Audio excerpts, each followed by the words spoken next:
No dia 25 de dezembro de 1991, o mundo assistiu a um evento que muitos consideravam impossível. A bandeira vermelha, com a foice e o martelo, foi retirada do Kremlin pela última vez. A União Soviética, uma das superpotências da Guerra Fria, simplesmente deixou de existir. Aquela que por décadas rivalizou com os Estados Unidos e dominou metade do globo, se desfez em um colapso tão rápido e caótico que nem mesmo seus líderes conseguiram controlar. Mas, como um império tão poderoso desmoronou de forma tão abrupta, quais foram os erros fatais que levaram à ruína do regime? E, acima de tudo, quais as consequências desse colapso para a Rússia e para o restante do mundo? Hoje, vamos voltar aos últimos anos da União Soviética, entender as decisões que selaram seu destino e revelar os bastidores de um colapso que mudou a política mundial até os dias de hoje. Afinal, será que a União Soviética poderia ter sobrevivido? Ou seu fim já estava escrito desde o começo? Eu sou o narrador e aqui a história é contada sem máscaras, sem cortes e sem rodeios. Você está no História Sem Filtro.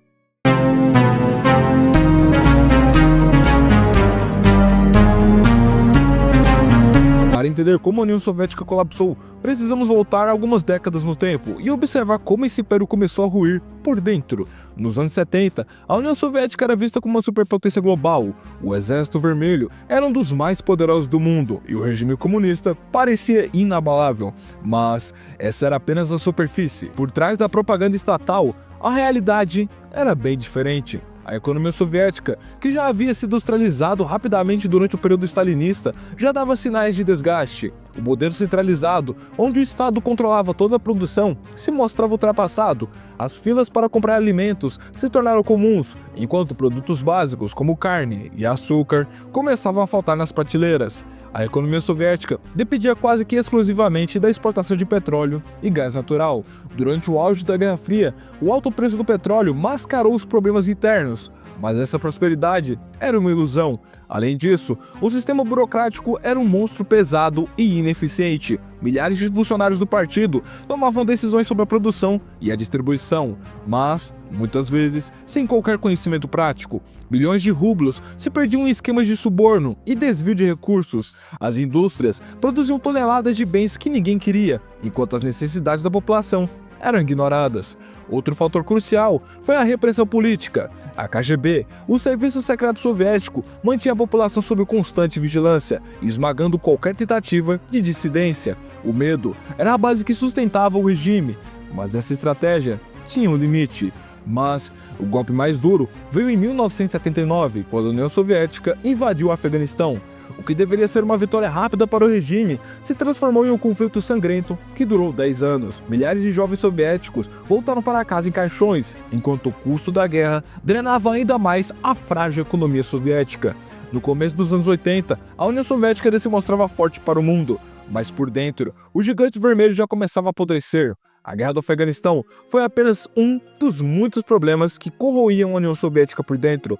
Outra grande falha estava na própria estrutura do Partido Comunista, que se tornara um sistema rígido e envelhecido. Os líderes que governavam a União Soviética na década de 80 eram, em sua maioria, figuras arcaicas que haviam ascendido ao poder ainda nos tempos de Stalin e Khrushchev. Leonid Brezhnev, líder da União Soviética de 1964 a 1982, simbolizava esse declínio. Seu governo foi marcado por estagnação econômica, corrupção e um estilo de administração que favorecia a elite do partido, em vez de atender às necessidades do povo. Brezhnev manteve a União Soviética como uma superpotência militar, mas ao custo de um sistema econômico insustentável. Quando Brezhnev morreu, a União Soviética entrou em um período de liderança instável. Seus sucessores, Yuri Andropov e Konstantin Chermenko, já estavam debilitados pela idade e a saúde precária. Suas mortes sucessivas aprofundaram a crise de comando no país, aumentando a sensação de que a União Soviética estava sendo governada por homens do passado, incapazes de lidar com os desafios do presente. A população sentia cada vez mais os efeitos dessa decadência. As cidades soviéticas sofriam com infraestrutura precária, moradias em péssimo estado e um sistema de transporte ineficiente. Os produtos básicos, quando disponíveis, eram de baixa qualidade. Os jovens, que cresceram sob a promessa de uma grande pátria socialista, começavam a questionar o sistema. Enquanto isso, os gastos militares continuavam consumindo uma enorme fatia do orçamento estatal. A corrida armamentista com os Estados Unidos, especialmente durante a presidência de Ronald Reagan, forçou a União Soviética a investir bilhões de rublos em tecnologia militar e manutenção de sua esfera de influência ao redor do mundo. Era uma bomba relógio, prestes a explodir, e quando Mikhail Gorbachev assumiu o poder em 1985, ele acreditou que poderia salvar a União Soviética, mas suas reformas apenas aceleraram o colapso. Quando Gorbachev assumiu a liderança da União Soviética em 85, ele parecia ser a última esperança para salvar o império que já estava desmoronando. Gorbachev era um jovem comparado a seus antecessores. Com apenas 54 anos, ele trazia uma visão renovadora para o sistema soviético. Ele sabia que a União Soviética não poderia continuar do jeito que estava. O país precisava de mudanças profundas, tanto políticas quanto econômicas. Sua abordagem, no entanto, seria um verdadeiro paradoxo. Gorbachev acreditava que poderia reformar o sistema sem destruir o que já existia, tentando suavizar a repressão política, revitalizar a economia e melhorar a qualidade de vida dos cidadãos. Para isso, ele implementou duas reformas cruciais, a Perestroika e a Glasnost. A Perestroika, que significa reestruturação em russo, foi o programa econômico que Gorbachev propôs para salvar a União Soviética. Ele acreditava que a centralização do poder econômico estava impedindo o país de avançar e, por isso, procurou descentralizar a economia, permitindo que as empresas tivessem maior autonomia. O objetivo era dar mais liberdade para os gestores locais, criar mais incentivos para a produção e até permitir certa quantidade de propriedade privada em uma economia até então totalmente controlada pelo Estado. Porém, essa tentativa de modernizar a economia através de uma maior flexibilidade foi um erro de cálculo. A União Soviética estava tão profundamente enraizada em seu sistema centralizado que mudanças superficiais não poderiam resolver os problemas estruturais do país. A Perestroika encontrou uma imensa resistência dentro do próprio Partido Comunista Soviético e as reformas econômicas não foram implementadas de maneira eficaz, resultando em caos e ineficiência. A escassez de produtos aumentou, os preços dispararam e a qualidade de vida da população não melhorou. Na verdade, piorou. A Glasnost, que significa abertura ou transparência, foi a política de Gorbachev para promover a liberdade de expressão e aumentar a transparência do governo. Ele acreditava que a sociedade soviética precisava falar abertamente sobre os problemas do país, sem o medo da repressão, para encontrar soluções. Sob a Glasnost, muitos dissidentes políticos foram libertados, as restrições à imprensa foram aliviadas e até livros e filmes que antes eram censurados passaram a ser permitidos. No entanto, a Glasnost teve um efeito colateral devastador. À medida que a população começou a expressar suas frustrações e críticas, a repressão política foi enfraquecendo e o nacionalismo nas repúblicas soviéticas se intensificou. Grupos que até então haviam sido reprimidos começaram a exigir autonomia, e a oposição ao regime comunista cresceu exponencialmente.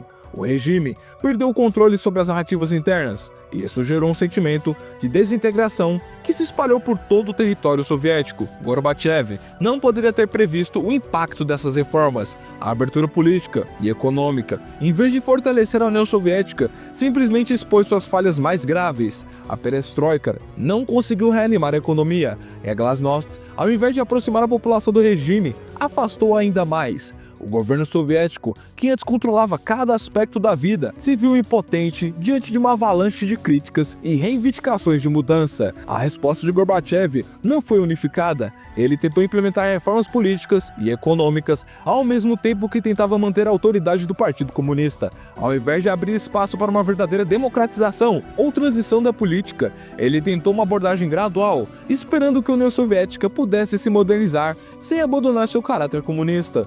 Isso só gerou confusão e mais divisão entre as facções dentro do próprio Partido Comunista e entre as repúblicas soviéticas, que já estavam cada vez mais insatisfeitas. Gorbachev também enfrentou a crescente pressão das potências ocidentais. Durante a Guerra Fria, a União Soviética foi vista como o principal rival dos Estados Unidos, como já foi citado, e a pressão econômica e militar da guerra nuclear e da corrida espacial sobrecarregava ainda mais o sistema que já estava em colapso. Com a chegada de novos líderes no Ocidente, como o presidente dos Estados Unidos, Ronald Reagan, e a crescente pressão para a desmilitarização, Gorbachev tentou suavizar as tensões internacionais, especialmente com os Estados Unidos, através do Tratado de Redução de Armas Nucleares e da desmilitarização das fronteiras.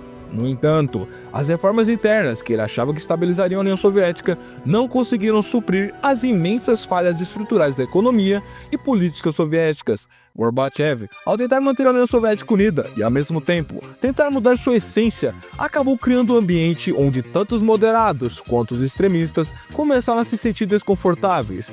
Sua tentativa de mudança, sem ruptura, transformou-se em um ciclo de ineficiência e desintegração, e o fim do Império Vermelho parecia cada vez mais próximo.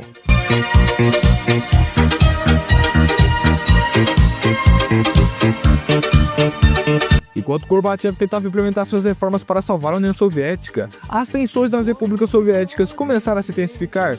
O que muitos não imaginam é que, sob a superfície do vasto Império Soviético, uma série de movimentos nacionalistas estavam fervendo, prontos para explodir em uma demanda por independência. A União Soviética era composta por 15 repúblicas, cada uma com uma identidade própria, muitas vezes com séculos de histórias e tradições que não tinham nada a ver com Moscou. Na década de 80, a insatisfação dessas repúblicas com o governo central de Moscou havia se transformado em um grito por autonomia e, eventualmente, pela independência total.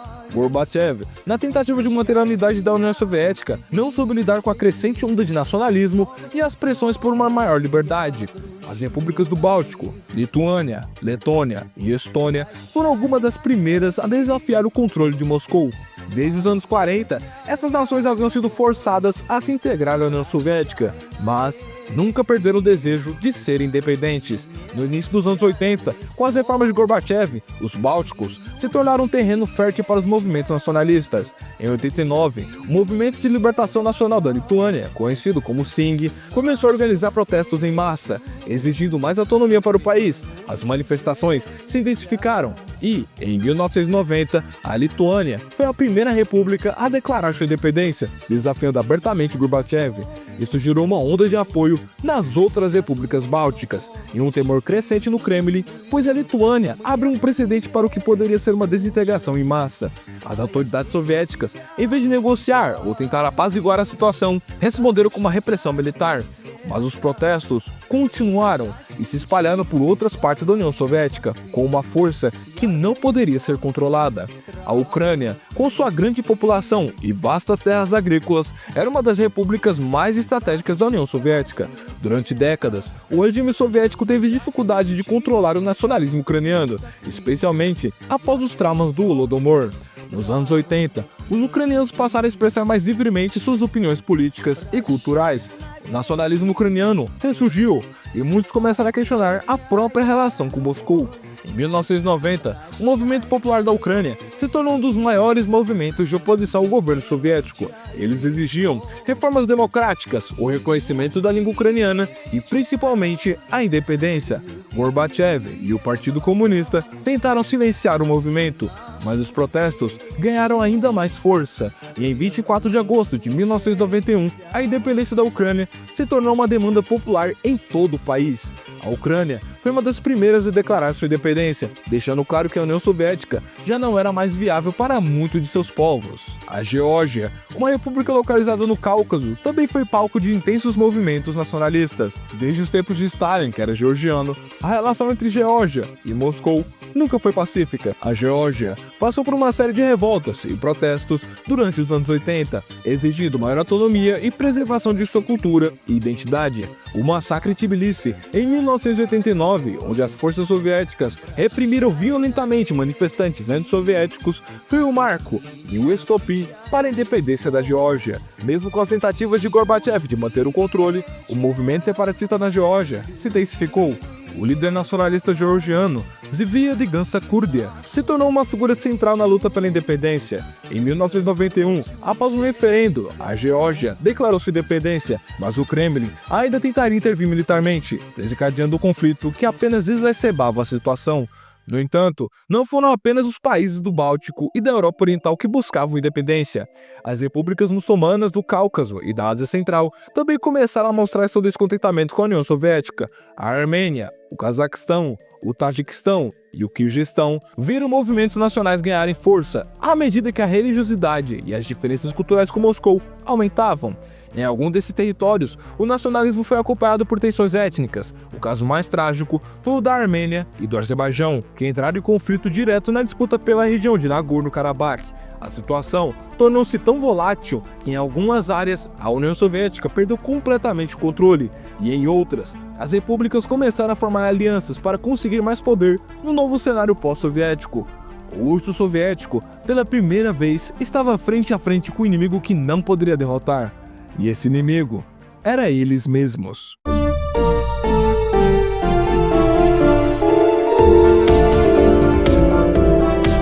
Em 1991, a União Soviética se encontrava nos seus últimos dias de existência.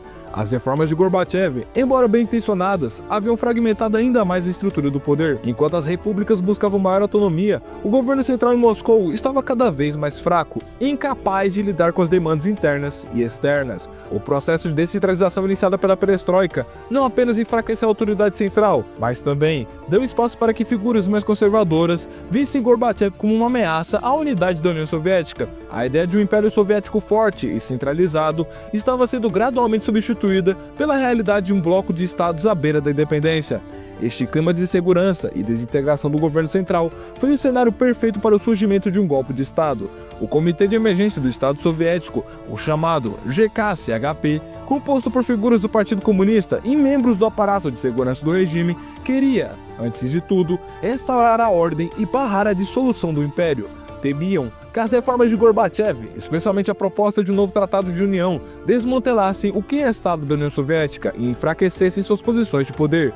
Em 18 de agosto de 1991, a elite conservadora da União Soviética deu um passo audacioso. Aproveitando-se de uma breve ausência de Gorbachev, que estava de férias na Crimeia, o GKCHP executou o golpe. Eles prenderam Gorbachev, colocaram ele sob prisão domiciliar e anunciaram um estado de emergência. O objetivo do golpe era, claro, interromper o processo de reformas e reafirmar o controle central em Moscou, estabelecendo uma nova liderança sob o regime de repressão. O Comitê de Emergência tinha em mente uma reconstrução do sistema soviético, sem as concessões feitas por Gorbachev. A ideia era afastar o presidente da União Soviética de seu cargo e impedir que as repúblicas, já tão desconectadas de Moscou, se distanciassem ainda mais, ou até mesmo declarassem sua independência por completo. O golpe também pretendia frustrar o novo tratado que Gorbachev havia proposto e que daria mais autonomia às repúblicas. No entanto, o golpe não encontrou a aceitação esperada. O presidente da então República Soviética da Rússia, Boris Yeltsin, foi um dos maiores obstáculos para os golpistas. Yeltsin, que havia se tornado um dos maiores opositores de Gorbachev, viu na tentativa do golpe a oportunidade de assumir a liderança da Rússia e, de forma mais ampla, do movimento pró-democracia. Yeltsin se levantou contra os golpistas, convocando o povo a resistir. Na manhã de 19 de agosto, ele subiu em um tanque do exército russo, diante do Palácio Branco, e em um gesto simbólico de desafio aos golpistas, pediu que o povo se unisse contra a tentativa de golpe. A ação foi fundamental para enfraquecer o moral dos golpistas, pois Yeltsin não apenas desafiou a ordem estabelecida, mas também se posicionou como líder legítimo da Rússia. A resposta popular foi massiva. Milhares de pessoas saíram às ruas de Moscou, em sua maioria apoiando Yeltsin e repudiando os golpistas.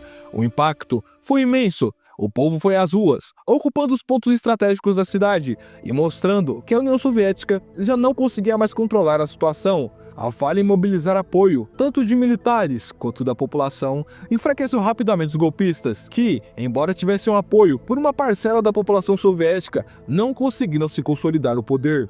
Em poucos dias, o golpe começou a desmoronar. Ao contrário das tentativas anteriores de repressão, as Forças Armadas e a KGB, que antes seriam os principais aliados do Comitê de Emergência, estavam divididas. Muitos soldados e oficiais se recusaram a seguir ordens contra os manifestantes e contra as figuras de liderança, como Yeltsin. A União Soviética estava à beira de uma guerra civil. No final de 21 de agosto de 1991, após uma resistência organizada e uma imensa pressão de dentro e fora da União Soviética, os golpistas finalmente capitularam. Gorbachev foi libertado e retornou a Moscou, mas o dano já estava feito. O golpe não só enfraqueceu a posição de Gorbachev, como também acelerou a separação das repúblicas, que virou nas falhas do golpe uma oportunidade para avançar em suas próprias agendas de independência.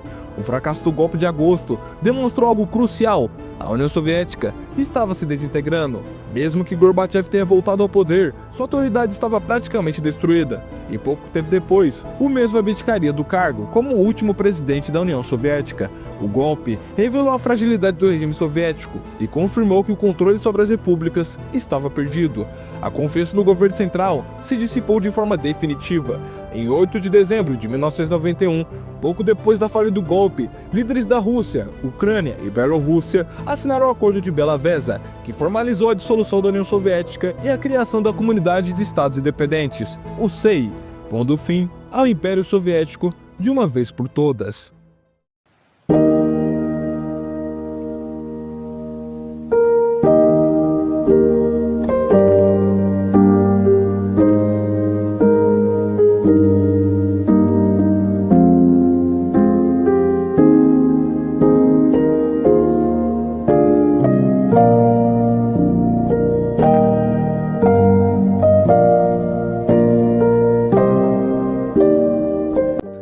A transição do socialismo para o capitalismo foi um processo brutal. De um dia para o outro, setores estratégicos foram privatizados de maneira desordenada, milhões de pessoas perderam seus empregos e a hiperinflação corroeu o poder de compra da população.